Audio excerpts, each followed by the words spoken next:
സ്നേഹം നിറഞ്ഞവരെ, ദൈവ കരുണയുടെ ഞായറിൻ്റെ എല്ലാവിധ നന്മകളും ഏറ്റവും സ്നേഹത്തോടെ നിങ്ങൾക്ക് ഓരോരുത്തർക്കും നേരുകയാണ്.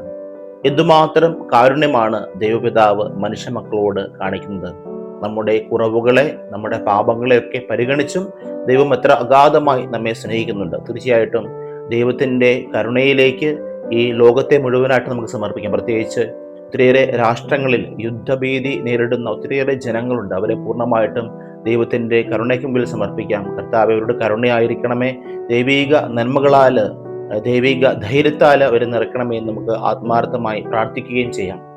ഈശോ തൻ്റെ ഉദ്ധാനത്തിന് ശേഷം പല പ്രാവശ്യവും സ്ത്രീജനങ്ങൾക്ക് പ്രത്യക്ഷപ്പെടുന്നതായിട്ട് സുവിശേഷത്തിൽ നമ്മൾ വായിച്ച് കേൾക്കുന്നുണ്ട്. ഇവരൊക്കെ കർത്താവിനെ കണ്ട ആ സന്തോഷം പ്രിയപ്പെട്ട ശിഷ്യന്മാരെ അറിയിക്കുമ്പോൾ ശിഷ്യന്മാര് അതൊക്കെ അവിശ്വസിക്കുകയാണ്. കാരണം യഹൂദമത നിയമം അനുസരിച്ച് സ്ത്രീകളുടെ വാക്കുകൾക്ക് അവരധികം കാതോർക്കത്തില്ല. അപ്പോൾ അങ്ങനെ ഇരിക്കുന്ന ഒരു സാഹചര്യത്തിൽ ശിഷ്യന്മാർക്ക് തന്നെ വെളിപ്പെടുത്തുന്ന ഈശോയെ തിരുവചനത്തിൽ നമ്മൾ കണ്ടുമുട്ടുകയാണ്. ശിഷ്യന്മാര് കതകടച്ച് ഭയന്നിരിക്കെ യേശു അവരുടെ മധ്യേ വന്നുകൊണ്ട് പറയുകയാണ്, നിങ്ങൾക്ക് സമാധാനം. പേടിച്ചിരിക്കുന്ന തൻ്റെ ശിഷ്യഗണത്തെ യേശു കടാക്ഷിച്ചുകൊണ്ട് പറയുകയാണ്, നിങ്ങൾക്ക് സമാധാനം. ഒരു ടെൻഷൻ അടുപ്പിക്കുകയല്ല, നിങ്ങൾ സമാധാനം, നിങ്ങൾ പേടിക്കേണ്ട, ഞാൻ നിങ്ങളുടെ കൂട്ടത്തിലുണ്ട്, ഇത് ഞാനാണ്, നിങ്ങളുടെ ഗുരുവും കർത്താവുമായ ഞാനാണെന്ന് കർത്താവ് അവരെ ബോധ്യപ്പെടുത്തി കൊടുക്കുകയാണ്. എന്നിട്ട് അവരുടെ മേൽ നിശ്വസിച്ചുകൊണ്ട് ഈശോ പറയുകയാണ്, നിങ്ങൾ പരിശുദ്ധാത്മാവിനെ സ്വീകരിക്കുവിൻ.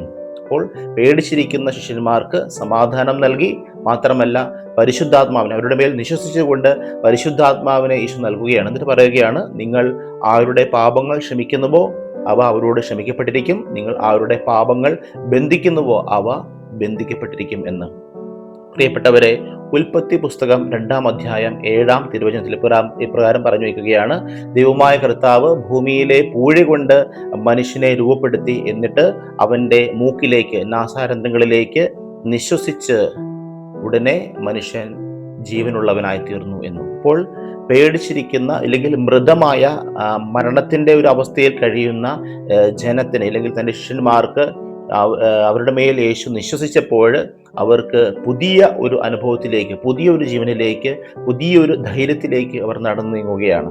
അപ്പോൾ ഈ കാര്യം ശിഷ്യന്മാര് പ്രിയപ്പെട്ട ശിഷ്യനായ തോമസിന്, കാരണം തോമസ് ഇവരുടെ കൂടെ ഉണ്ടായിരുന്നില്ല. യേശു കടന്നു വന്നപ്പോൾ, യേശു പ്രത്യക്ഷപ്പെട്ടപ്പോൾ തോമസ് അവരുടെ കൂടെ ഉണ്ടായിരുന്നില്ല. അതുകൊണ്ട് തന്നെ ശിഷ്യന്മാർ തോമസിനെ അറിയിച്ചു, കർത്താവ് ഞങ്ങളുടെ അടുത്ത് വന്ന് ഇക്കാര്യങ്ങളൊക്കെ പറഞ്ഞു, ഞങ്ങളുടെ മേൽ വിശ്വസിച്ചു എന്നൊക്കെ പറഞ്ഞിട്ട് അവൻ വിശ്വസിക്കുന്നില്ല. അവൻ ഇപ്രകാരം പറഞ്ഞു വയ്ക്കുകയാണ്, അവൻ്റെ ആണിപ്പഴുതുള്ള കരം കാണണം, എൻ്റെ കരം നീട്ടി അവൻ്റെ പാർശ്വത്തിൽ വെക്കണം, ഇതൊക്കെ ചെയ്താലല്ലാതെ ഞാൻ നിങ്ങൾ പറയുന്ന വാക്ക് കേട്ട് വിശ്വസിക്കത്തില്ല എന്ന്. ഇന്നും പലപ്പോഴും എത്രമാത്രം അത്ഭുതങ്ങളും അടയാളങ്ങളും ഒക്കെ കണ്ടാലും അവിശ്വസിക്കുന്ന വലിയൊരു ജനസമൂഹത്തിൻ്റെ ചുറ്റുമാണ് ഞാനും നിങ്ങളും ജീവിക്കുന്നത്.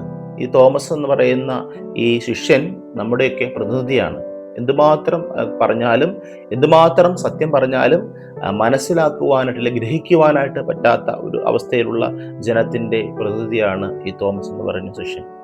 അപ്പോൾ കർത്താവ് വീണ്ടും പ്രത്യക്ഷപ്പെടുകയാണ്, തോമസിനെ വിളിക്കുകയാണ്, തോമസെ ഇങ്ങോട്ട് വാ, എൻ്റെ ആണിപ്പഴുതുള്ള കരം കാണുക, നിന്റെ വിരൽ ഇങ്ങോട്ട് കൊണ്ടുവാ, നിന്റെ കരം നീട്ടി എൻ്റെ പാർശ്വത്തിൽ വയ്ക്കുക, അവിശ്വാസിയാകാതെ വിശ്വാസി ആവുക എന്ന്. ഇന്ന് കർത്താവ് നമ്മളോട് പറയുന്ന ഒരു കാര്യമാണ്, നീ അവിശ്വാസിയല്ല ആകേണ്ടത്, നീ വിശ്വാസിയായി തീരുക.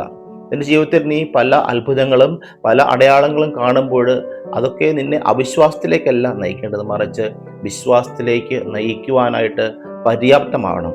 നമ്മുടെയൊക്കെ അവിശ്വാസത്തെക്കുറിച്ച് ചിന്തിക്കുമ്പോൾ നമ്മൾ ചിന്തിച്ചെടുക്കേണ്ട ഇല്ലെങ്കിൽ ഓർക്കേണ്ട ഒരു വചനം ധനവാന്റെയും ലാസറിൻ്റെയും ഒരു സംഭവമാണ്. ധനവാനും ലാസറും മരിച്ചു. ഉടനെ ഈ നരകത്തിൽ കിടന്ന് നരകയാതന അനുഭവിക്കുന്ന ഈ ധനവാൻ പിതാവായ അബ്രഹാത്തോട് പറയുകയാണ്, പിതാവായ അബ്രഹാമേ, ലാസറിനെ എൻ്റെ പിതൃഭവനത്തിലേക്ക് നയിക്കണമേ, എൻ്റെ സഹോദരന്മാരുണ്ട്, അവരും ഈ കെടാത്ത അഗ്നിയിലേക്ക് വരാതിരിക്കുവാനായിട്ട്, അവർക്കൊരു സാക്ഷ്യമായി തീരുവാനായിട്ട് ഈ ലാസറിനെ പിതൃഭവനത്തിലേക്ക് അയക്കണമേ എന്ന്. ഇപ്പോൾ പിതാവായ അബ്രഹാം പറയുന്ന ഒരു കാര്യമുണ്ട്, അവർക്ക് മോശയും പ്രവാചകന്മാരുമുണ്ട്, അവരെയും അവിശ്വസിക്കുകയാണെങ്കിൽ, അവരെയും വിശ്വസിക്കുന്നില്ലെങ്കിൽ മരിച്ചവരിൽ നിന്ന് ഒരുവൻ തിരികെ പോയാൽ പോലും ഇവരാരും വിശ്വസിക്കുവാൻ പോകുന്നില്ല. തീർച്ചയായല്ലേ പ്രിയപ്പെട്ടവരെ, യേശുനാഥൻ മരിച്ചവരിൽ നിന്ന് ഉയർപ്പിക്കപ്പെട്ടിട്ടും യേശുവിൻ്റെ കൂടെ നടന്ന, യേശുവിൻ്റെ അത്ഭുതങ്ങൾ കണ്ട, യേശുവിൻ്റെ വചനങ്ങൾക്ക് സാക്ഷ്യം വഹിച്ച ശിഷ്യന്മാർ ആദ്യം അവിശ്വസിച്ചു നിന്നു. അപ്പോൾ തീർച്ചയായിട്ടും നമ്മൾ അവിശ്വാസത്തിലേക്കല്ല കർത്താവ് നമ്മളെ വിളിക്കുന്നത്, വിശ്വാസത്തിലേക്ക് കടന്നു വരണം.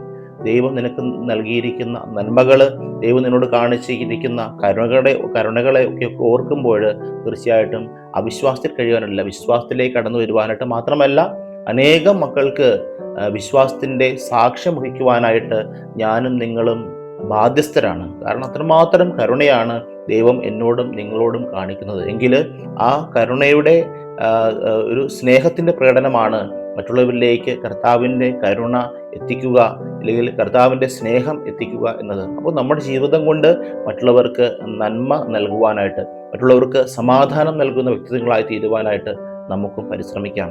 ഈശോ ശിഷ്യരോട് പറഞ്ഞതുപോലെ നിങ്ങൾക്ക് സമാധാനമെന്ന് നമ്മുടെ ജീവിതം കൊണ്ട് നമ്മളായിരിക്കുന്ന മേഖലയിൽ, ഒരുപക്ഷെ കുടുംബജീവിതത്തിലായിരിക്കാം, സന്യാസ ജീവിതത്തിലായിരിക്കാം, വൈദിക ജീവിതത്തിലായിരിക്കാം, എന്തുമാവട്ടെ അവിടെയൊക്കെ യേശുവിൻ്റെ സമാധാനം മറ്റുള്ളവരിലേക്ക് എത്തിക്കുവാനായിട്ട് എനിക്കും നിങ്ങൾക്കും സാധിക്കുമ്പോൾ തീർച്ചയായിട്ടും അതാണ് ദൈവത്തിൻ്റെ അനുഗ്രഹം, ദൈവത്തിൻ്റെ കരുണ ഈ ലോകത്തിൻ്റെ മേൽ നൽകുവാനായിട്ടുള്ള നമ്മുടെ ഏറ്റവും വലിയ മാധ്യമം. അതുകൊണ്ട് നമുക്ക് ഇന്നത്തെ ദിനം പ്രത്യേകമായിട്ട് പ്രാർത്ഥിക്കാം.